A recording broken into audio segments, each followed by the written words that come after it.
This goes way beyond those unsanctioned experiments with hallucinations and prison convicts. What if I told you this involves other realms and entities? What exactly are you saying? I'm saying that was just the tip of the iceberg. It gets much deeper and much darker. Okay then, start from the beginning. The Central Intelligence Agency had long been conducting covert experiments on prison inmates, testing the limits of human resilience and psychological manipulation.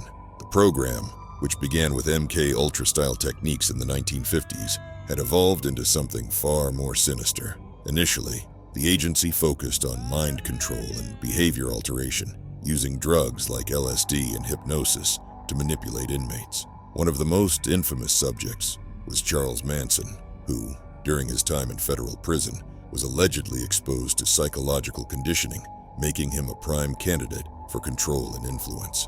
As the years passed, these experiments intensified, ultimately leading to a breakthrough with learning of other worlds and dimensions. From these experiments gave these agencies the motive of finding ways to access these dimensions. Pushing the limits of human innovation, technology advancements made it possible to open up doors to these other worlds, a portal to another dimension, a gateway that could open a window into the unknown. Prisoners were now part of a new, more sophisticated program, one designed to explore this strange world. This was the setting for a new breed of experiments, ones far darker and more dangerous than anything the world had ever known. The story begins with a former Army Ranger named Marcus Reynolds recounting his story to a panel of high-ranking government officials. Sitting in a dark, cold room, Marcus is speaking to an unknown audience who listens intently, unaware of the corrupt government faction that manipulated his fate. Mark had been facing a death sentence, framed for a crime he didn't commit, the tragic murder of his wife and child. Though he insisted on his innocence, all of his appeals were denied. He spent years in prison, bitter, angry, and desperate. Marcus sat shackled in a dark, cold cell. The harsh light of a distant bulb flickered above him. Time was a concept that had long since abandoned him. His fate had already been sealed, life imprisonment, followed by execution. The past few years had been a blur of disjointed memories, the weight of his family's death still fresh in his mind, a wound that never truly healed. But today was a special day. His execution date. Guards approached his cell. Two he has never seen before walked up to his cell unlocked and opened it. "Marcus, it's time," the guard said. As he was led down a corridor he had never seen before, everything changed. The guards were different, silent, motionless, as if part of some greater scheme. He was led into an austere room with no windows, no signs of life, only a single chair and a shadowy figure standing before him. The figure's voice cut through the thick silence like a knife. "You are given a choice," the figure intoned. "Die in 5 minutes, or enter a scientific study that promises your freedom, should you survive." Marcus felt his stomach tighten. This couldn't be real. Death had been certain. His life had been stripped from him, taken by the corrupt system that falsely accused him of his family's murder. And now, he was faced with a choice that felt as though it was designed to break him further. The figure continued, "You will be given no further information until you accept the study. Your fate is in your hands." There was no turning back. With no knowledge of what lay ahead but the certainty that he was already dead in the eyes of the world, he made his decision. The next morning, Marcus and 3 other prisoners, each marked by a past filled with violence, crime, and regret, found themselves blindfolded, shackled, and loaded into an unmarked military vehicle. They were transported through dense forests, a landscape devoid of any sign of civilization, toward a place that didn't appear on any map. Hours passed as the vehicle rumbled along dirt roads. When it finally came to a stop, the blindfolds were ripped off, and the prisoners were confronted with a scene of stark contrast. Before them stood a high-tech facility, unlike anything they had ever seen, a strange fusion of military base and research complex, each corner brimming with advanced technology. They were then led to an elevator. There were 20 different levels on the control panel, with level 20 being highlighted in red, and a special top-secret clearance key card required to access level 20. The guard hit number 18. "Welcome to level 18, came from the elevator speaker as the doors opened. The building seemed alive, as though it was constantly shifting and expanding. It wasn't a prison in the traditional sense. There were no familiar signs of confinement. Instead, The building itself was a labyrinth, a maze designed to disorient and break anyone who walked its halls. They were marched into a corridor where they saw hundreds of cells, each containing men who had been forgotten by the outside world. The inmates were faceless, mere numbers in a vast system. Marcus was assigned the number 47, which is what we will be referring to him as from now on, for complexity purposes. 47 was no different when he was assigned the number. His individuality was stripped away. This was no longer a place for rehabilitation. It was a holding pen for the condemned. The facility was unlike anything he had imagined, and yet it felt strangely familiar, as though it had been designed to break people like him. Days passed in isolation. The silence was deafening, while one by one the prisoners were called. Each prisoner, numbered but nameless, was escorted to a mysterious red door. Behind this door awaited an unknown fate, and with each step, the tension mounted. Convict number 47 stood, watching as the others passed through the door, never to return. 2 prisoners, numbers 13 and 22, were the only ones to return. Their faces were haggard, their bodies trembling, but they remained silent about what lay beyond the door. When convict number 47's turn came, he walked through the door with no idea what awaited him. It was a room unlike any he had ever seen, a sterile, clinical space where 3 individuals stood waiting. There was the program director, an enigmatic figure whose presence seemed to command authority, and 2 others, a psychologist and a scientist. They began with basic questions. Where are you from? What was your life like before prison? They were simple, harmless inquiries, but then the questions turned darker. Why are you on death row? The psychologist asked, his voice probing and cold. The room seemed to shrink as the memories flooded back. Convict number 47's eyes stared into the abyss of his past as he began to speak. It was a tragic tale, one of betrayal, loss, and corruption. His story was one of military service, honor, and sacrifice. He had been an army ranger, the best of the best, but everything had changed one fateful night. His wife and children had been brutally murdered in what seemed like a random act of violence. The police, eager for a quick resolution, had pinned the crime on him. His appeals were rejected. The justice system, blind to the truth, condemned him. He was framed, his life destroyed by forces beyond his control. As the words left his lips, the panel exchanged looks. They marked something on their notepads. The psychologist's face was unreadable. The scientist, too, was silent. But the program director spoke. You have passed, he said. Now, the next phase awaits you.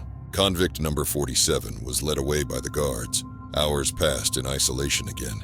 He sat in his cell, contemplating the path ahead, the physical trial that awaited him. The door to his cell opened suddenly, and the floor beneath him began to rise. It was as though the entire facility was alive, shifting in ways he could never have imagined. Before him was a massive arena. The walls were lined with obstacles, and 6 other prisoners were released from their cells. Overhead, a voice echoed through the intercom. Only 3 of you will be chosen for the experiment. The others will not survive. Fight for your life. Convict number 47 knew that this was no mere trial. It was a battle for survival. As the horn blared, signaling the start of the contest, he and the 2 prisoners, number 13 and number 22, formed an uneasy alliance. The other 3 were not willing to go down easily. Number 18, a former cartel enforcer, was a hulking figure, while number 56, a trained assassin, moved with deadly precision. The third was number 34, a man with no conscience, whose cold, calculating eyes betrayed no emotion. The battle was brutal, a vicious dance of combat. The arena was a gauntlet, filled with traps, hidden weapons, and unpredictable dangers. Convict number 47, aided by the agility and strength of his 2 allies, fought with everything he had. They fought not just for survival, but for the slim chance of freedom. When the dust settled, only 3 remained standing, number 47, number 13, and number 22. Congratulations, the voice on the intercom announced. You are the chosen ones. After the fight, the survivors were led to a sterile, high-tech room. The program director stood before them, flanked by the scientist and psychologist. You have been selected for a mission, the program director said, his voice cold and calculated.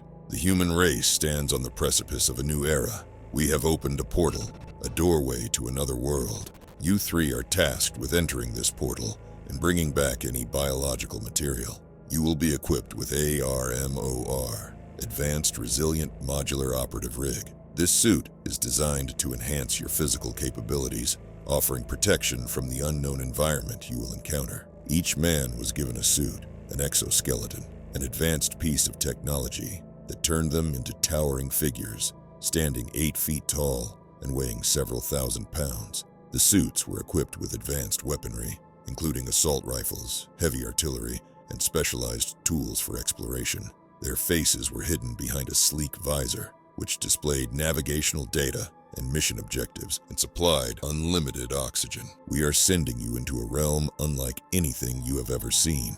It is an uncharted territory. There are no guarantees that you will return, but if you succeed, you will earn your freedom. The director continued. The survivors of the arena battle, convict number 47, number 13, and number 22, were led to a vast chamber where their fate awaited. The room was filled with advanced technology, and at its center stood a set of imposing exoskeleton suits. The program director, flanked by a scientist and a psychologist, addressed the trio with a cold tone. You three have been selected for a mission that will define the future of the human race.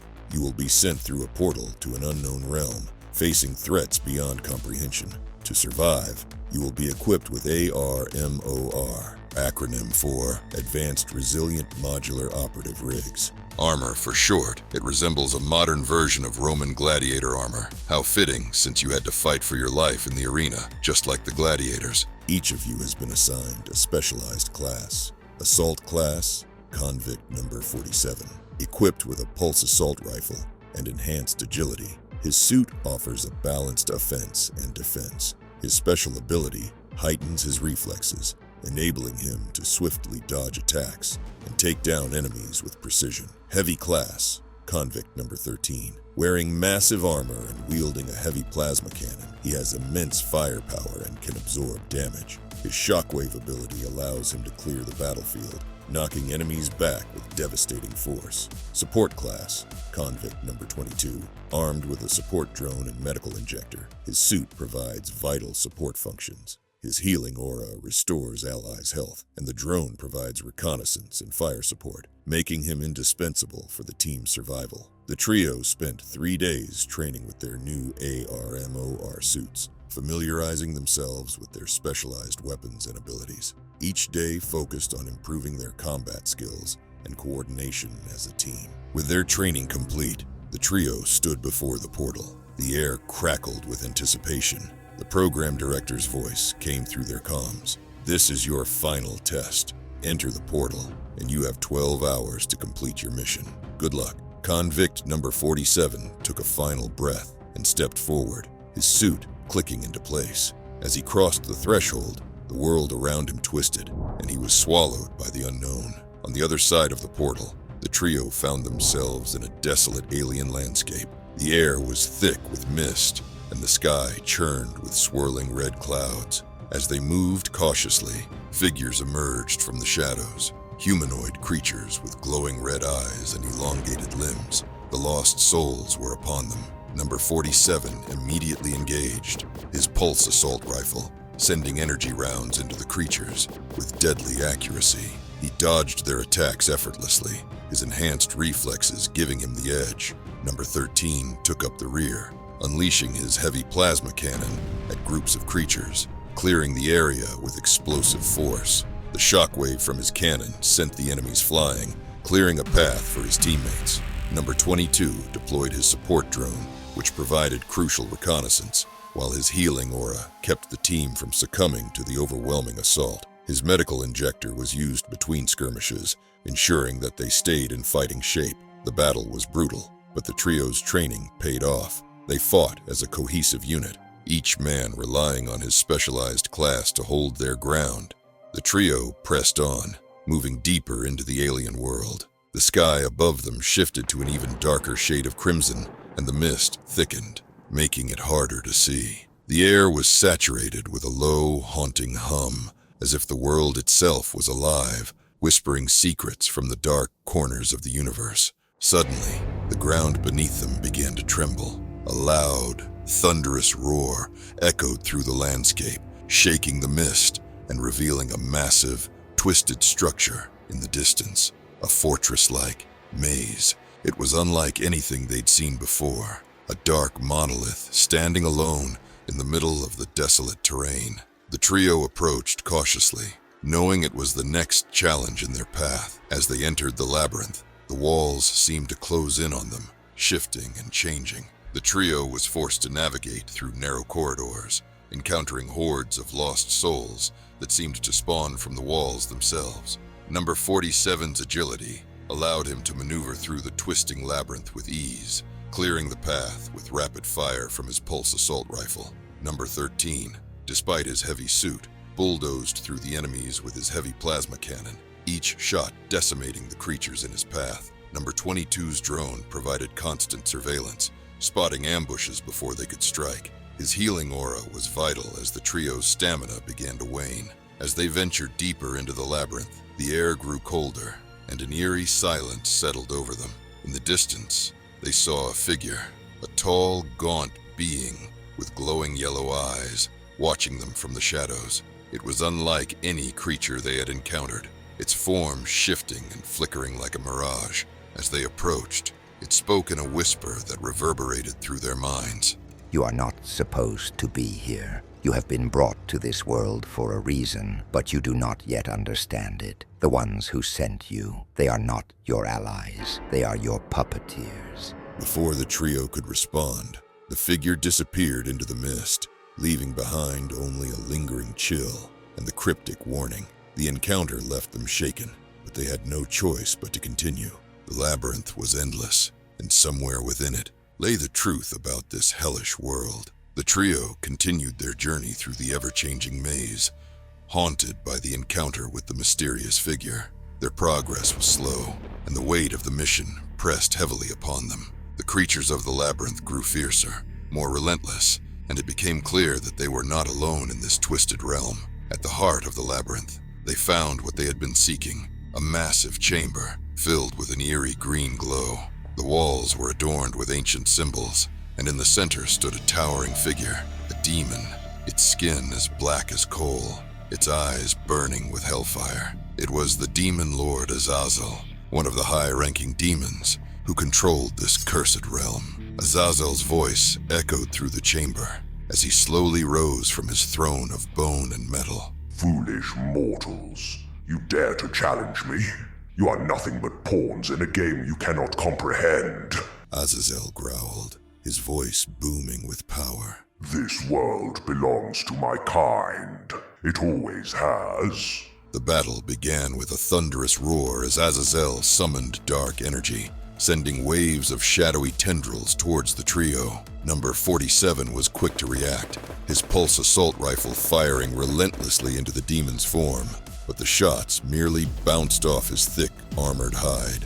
Number 13 stepped forward, unleashing his heavy plasma cannon in a volley of devastating shots. The explosion rocked the chamber, but Azazel remained standing, unscathed. The battle raged on, with the trio pushing themselves to their limits. Number 22's support drone continued to scan the area, providing tactical updates, while his healing aura kept his teammates alive. The demon's power was overwhelming, and even with their combined abilities, the trio struggled to keep up. Azazel struck back with a powerful swing of his clawed hand, sending number 47 crashing against the chamber wall.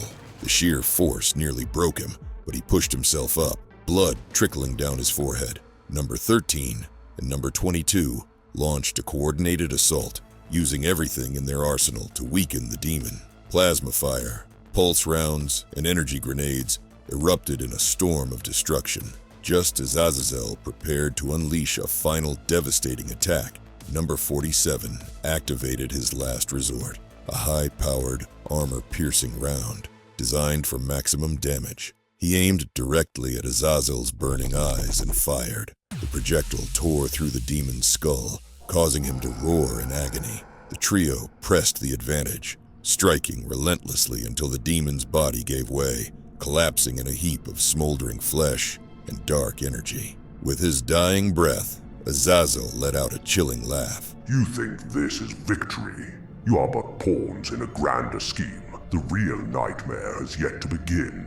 Ignoring his words, number 47 approached the corpse and pried out one of Azazel's glowing, pulsating eyes, a biological specimen that would serve as proof of their mission's success. The moment he held it in his hand, the labyrinth began to tremble violently. As the trio navigated the collapsing labyrinth, their navigation system guided them toward the exit portal's location. Number 47 glanced at the timer on his HUD, and his eyes widened. Only 10 minutes remained. If they didn't reach the portal in time, they'd be trapped in this hellish dimension forever. Time here flowed unnaturally. What felt like hours were mere minutes in reality. As they pressed forward, they stumbled upon a massive stone altar, its surface covered in ancient runes, pulsing with a strange energy. The air was thick with the scent of burning earth and incense, and at the altar's center, a glowing crystal radiated with an eerie power, a core of immense significance.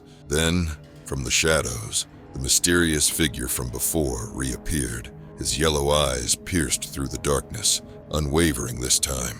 Instead of vanishing, he finally spoke again. You have only scratched the surface of the truth. His voice echoed. This world was forged as a prison for beings like Azazel and many others, but those who sent you here are not your allies. They are using you, twisting this mission to serve their own dark agenda. You must decide, will you remain their pawns, or will you break free and reclaim your fate? Before they could respond, the figure dissolved into the shadows, leaving behind only doubt and unanswered questions. When they finally reached the exit point, the portal shimmered before them, its pulsing energy now twisting and shifting unnaturally, almost as if it were alive. Number 47 hesitated, the words of the mysterious figure weighing heavily on his mind. Were they truly serving the right cause? Was this mission about protecting humanity? Or had they unknowingly played into something far more sinister? What could they possibly want with a biological specimen?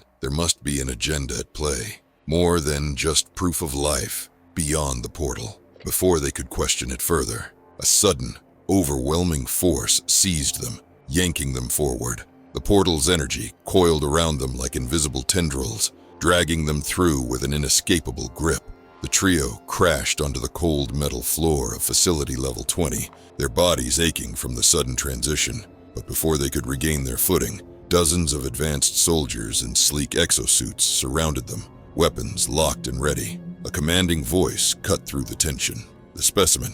Now, get it to the laboratory quickly. Number 47's grip tightened around the sealed containment unit. Inside, Azazel's severed eye pulsed with a sinister energy. His instincts screamed that something was very wrong.